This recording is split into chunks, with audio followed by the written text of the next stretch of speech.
បាត់តាសួរស្ដីអ្នកគ្នាក៏ដូចជាសូមស្វាគមន៍មកកាន់ YouTube Suchi Gaming ហើយអ្នកគ្នាថ្ងៃនេះខ្ញុំចេញមកបរៀនអំពី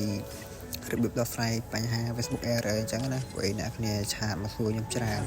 ហើយបើសិនជាអ្នកគ្នាអាចសាកល្បងតាមវិធីហ្នឹងក៏បានណាគ្នាខ្ញុំបរៀនអ្នកគ្នាតិចនេះអញ្ចឹងណាទីមួយយើងចូល Facebook មកអ្នកគ្នាយើងចូលមកហើយយើងចូល Tray 3ហើយយើងចុច Select Your Setting តោះមកយើងចុចលើអាប់ទាំងហ្នឹងមកហើយអ្នកគ្នា scroll មកអ្នកគ្នាចុចលើ your information ហើយបន្តមកអ្នកគ្នាចុចលើទី2ហ្នឹងចុចតាមហ្នឹងមក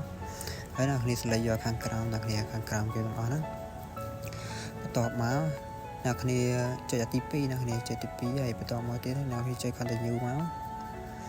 ហើយយើងចុចប៊ូតុង Q ហ្នឹងមកឬជាការស្រាយសម្រាប់អ្នកគ្នាណាថ្មីអី complete ជួយចុច like subscribe YouTube បងអ្នកនេះហើយវិធីសាស្ត្រហ្នឹងបើសិនជាអ្នកគ្នាចេញតម្រង error Facebook អីហ្នឹងណា